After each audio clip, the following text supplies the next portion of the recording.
Salam sejahtera dan salam Sarawak Kusayang Buletin UKAS edisi malam 18 Ogos 2021 bersama saya Viviana Lenaigai. Tumpuan berita malam, program Grid Bekalan Air Sarawak akan memacu pembangunan industri air sekaligus menjana pendapatan negeri ini menerusi pembekalan air ke negara jiran pada masa depan. Ketua Menteri Sarawak, Datuk Patinggi Dr. Abang Abdul Rahman Zohari Tun Datuk Abang Openg berkata, memandangkan air adalah komoditi yang berharga, kerajaan negeri boleh menjana pendapatan tambahan menerusi pembekalan air ke negara jiran sekiranya mempunyai lebihan bekalan air. Menurutnya, program Grid Bekalan Air Sarawak juga akan memastikan kesemua kawasan di negeri ini diliputi bekalan air bersih menjelang tahun 2025. Dan apabila kita ada Sarawak Water Grid, ia akan menjadi satu komoditi. Dan tarifnya akan ditentukan oleh kerajaan. Kita tidak boleh membebankan rakyat. Jadi tarifnya akan ditentukan oleh pihak kerajaan. Macam elektrik juga lah.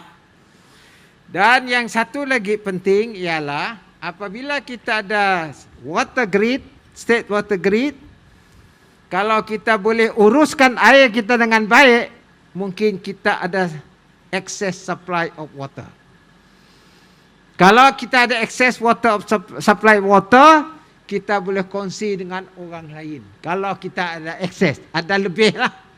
Dipakai orang Sarawak, kalau ada lebih, kita boleh bekalkan kepada kawasan-kawasan neighbor kita.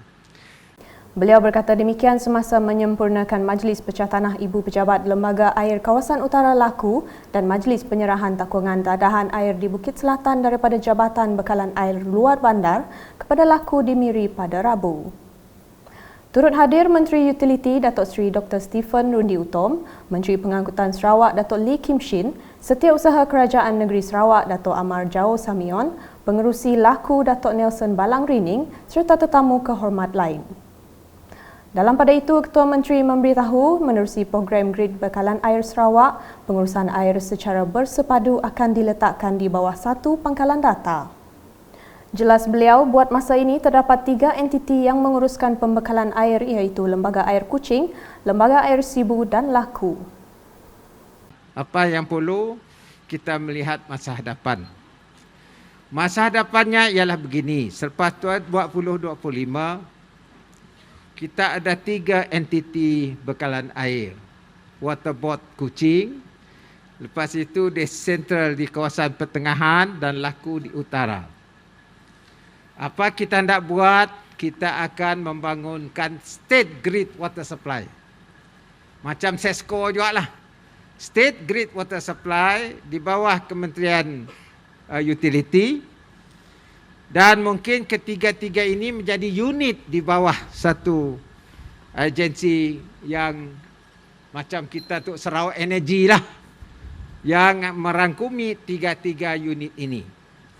Dan bermakna pengurusan infrastruktur ini akan mempunyai center data. Sementara itu, dalam sidang media, Ketua Menteri yang juga pengerusi Gabungan Parti Sarawak GPS memberitahu akan menyerahkan kepada kebijaksanaan Yang di-Pertuan Agong Al-Sultan Abdullah Riayatuddin Al-Mustafa Billah Shah berhubung pemilihan Perdana Menteri ke-9.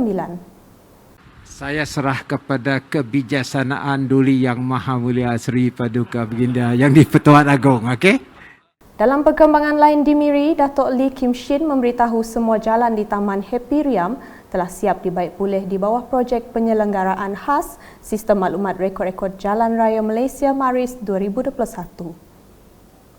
Menurutnya, kerja-kerja penurapan semula jalan itu telah siap sepenuhnya pada Jun 2021 dengan keseluruhan jalan yang diturap sejauh 730 meter membabitkan peruntukan sebanyak RM203,148.49. Ditemui selepas meninjau beberapa jalan raya yang telah siap dinaik taraf pada Selasa, beliau berkata kerja-kerja penurapan ini merupakan permintaan daripada penduduk tempatan pada tahun lepas.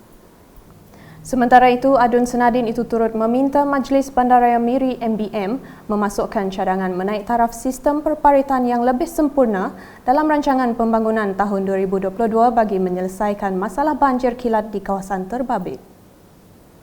Dalam perkembangan lain, beliau memaklumkan projek penurapan semula Taman Jalan Tungsan sepanjang 260 meter telah diluluskan dan kerja-kerja penurapan akan dimulakan pada September depan.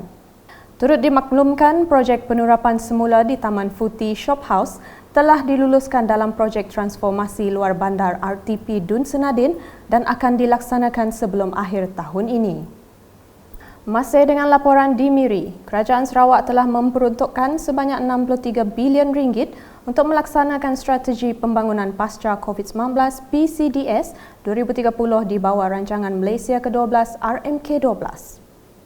Menteri Muda di Jabatan Ketua Menteri Hal Ehwal Agama dan Dewan Bandaraya Kuching Utara, Datuk Dr. Abdul Rahman Junaidi berkata, strategi pembangunan ini akan memperkasa ekonomi negeri 2 kali ganda dalam merealisasikan aspirasi menjadi negeri maju dan berpendapatan tinggi pada tahun 2030. Katanya sasaran di bawah fasa 1 RMK12 iaitu antara tahun 2021 hingga 2025 adalah untuk mengembangkan ekonomi pada kadar purata 6 ke 8% setahun.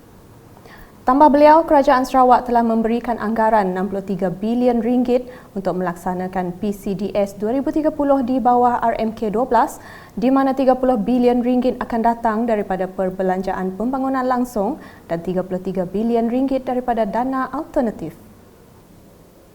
Berucap dalam Majlis Ceramah Ma'al Hijrah sempena sambutan Ma'al Hijrah peringkat bahagian Miri pada Selasa, Datuk Dr. Abdul Rahman yang juga Menteri Muda Utiliti Bekalan Air Sarawak memberitahu penularan pandemik COVID-19 telah menimbulkan kebimbangan dalam kalangan rakyat.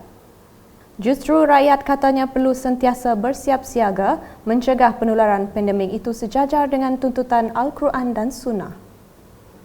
Sementara itu, Setiausaha Kerajaan Negeri Sarawak Dato' Amar Jauh Samion dan rombongan telah mengadakan lawatan ketiga tapak projek transformasi luar bandar RTP bahagian Miri di Simpang Sekolah Kebangsaan SK Lutong Miri, Tamu Desa Senadin dan Jalan di Tudan Desa Ras 6B pada Selasa. Lawatan tersebut bertujuan melihat sendiri projek yang telah siap dan sedang dilaksanakan kontraktor.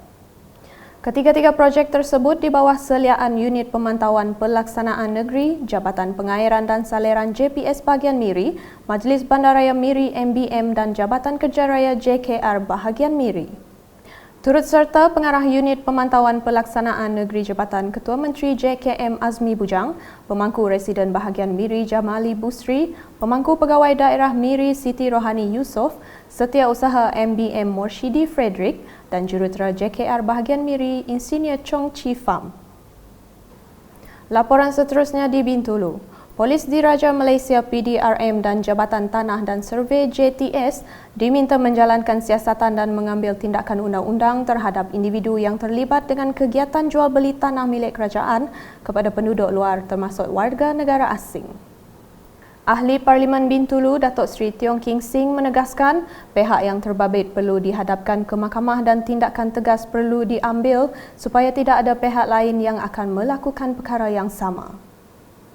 Katanya tanah tersebut merupakan tanah negeri namun ada individu yang tidak bertanggungjawab telah bertindak menjual tanah dalam bentuk lot kepada individu luar. Banyak orang sudah berdiri di rumah semua. Saya minta PDA bekerjasama Leng SCB, we sit down and then we find a solution how to resolve this. So saya minta itu sekarang Leng SCB sama polis to have the joint team to carry out investigation. Beliau berkata demikian semasa ditemui media selepas mengadakan pertemuan dengan mangsa di Jalan Pesisir Jepak ke Kuala Tatau pada Selasa. Datuk Seri Tiong turut meminta mereka yang telah membeli lot-lot di tanah tersebut supaya bertenang dan menyerahkan perkara ini kepada PDRM, JTS, Lembaga Kemajuan Bintulu BDA, Jabatan Imigresen Malaysia JIM dan Jabatan Pendaftaran Negara JPN untuk tindakan lanjut.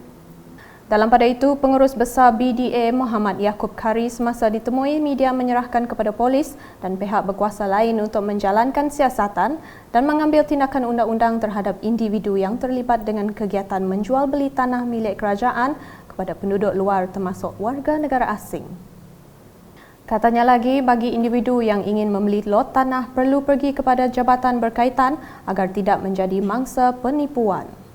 Nasihat saya kepada yang terlibat lah, ya, mendaftar, ya, daftarkanlah macam yang disaran oleh Datuk Seri, ya, daftarkanlah mana-mana pihak yang sudah mula bertapak, ya, earthclearing, peringkat pembangunan dibangun, ya, daftar, and then kita insyaAllah, ya, kita akan mencari penyelesaian dari segi overall planning, ya. Kita tak ganti apa-apa, tapi kita yakin, ya, untuk rakyat, demi rakyat ada penyelesaian, ya. Sementara itu, Timbalan Ketua Polis Daerah Bintulu DSP Dennis Bunyam memberitahu pihaknya akan mengadakan siasatan sekiranya terdapat unsur-unsur penipuan yang berlaku dalam kes tersebut. Dan kita berharap semua pembeli-pembeli yang di sini pergi ke balai polis dan buat laporan secara resmi lah. Kita akan memulakan siasatan berkaitan kes masing-masing. Pada bagas yang kita akan cek dari segi identiti dia, sama ada tersahih identiti dia, dan kita akan bekerja sama dengan pihak immigration, Jabatan Immigration. Manakala di Meradong dengan prasarana pejabat daerah Meradong lama akan dinaik taraf untuk fasa ketiga tahun 2021. Menurut Adun Meradong, Datuk Ding Kwong Hing, projek menilai RM100,000 itu dilaksanakan di bawah projek transformasi luar bandar RTP bermula 12 Ogos 2021 dan dijangka siap pada Disember 2021. Ditemui selepas majlis ringkas penyerahan tapak projek tersebut pada Selasa, Datuk Ding berharap orang ramai terus memberi sokongan kepada kepimpinan kerajaan negeri agar pelaksanaan projek RTP dapat diteruskan. Ujarnya projek RTP telah banyak membantu pelaksanaan pembangunan di luar bandar termasuk di daerah Meradong. Sementara itu, Pegawai Daerah Meradong merakamkan penghargaan dan terima kasih kepada Datuk Ding dan Kerajaan Sarawak yang telah meluluskan projek menaik taraf Pejabat Daerah Lama Meradong. Di Serike, Adun Report Datuk Seri Huang Tiong Si telah menyerahkan sumbangan program Peladang Prihatin Anjuran Jabatan Pertanian bagi menghargai komitmen petugas barisan hadapan di Serike dalam membendung penularan pandemik COVID-19.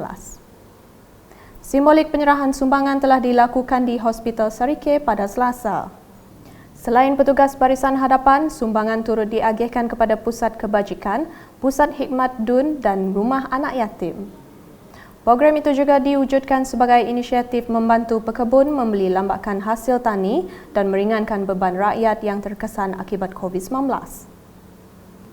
Seterusnya mengenai penyerahan bantuan program Agriculture Facilitation Fund AFF oleh Adun Daro Safi'i Ahmad kepada 10 pekebun di Daro pada Selasa. Mereka yang menerima bantuan tersebut mewakili Persatuan Pekebun Kecil dan peniaga bagi projek pembangunan tanaman sayur sistem jejaring. Input pertanian yang diberi seperti peralatan pertanian, anak pokok, baja dan racun bagi membantu dan menggalakkan pengeluaran hasil tanaman berkualiti. Secara keseluruhannya, input pertanian program AFF bagi projek pembangunan tanaman sayur sistem jejaring berjumlah RM200,000 bagi daerah Daro. Jumlah keseluruhan peserta program AFF adalah seramai 35 orang yang terdiri daripada input pertanian dan input ikan air tawar. Sekian edisi malam bersama saya Viviana Lena dan kru penerbitan. Berita lebih lanjut boleh didapati di semua platform media sosial UKAS termasuk portal ukas.sarawak.gov.my dan pastikan anda subscribe UKAS Channel di YouTube. Salam UKAS.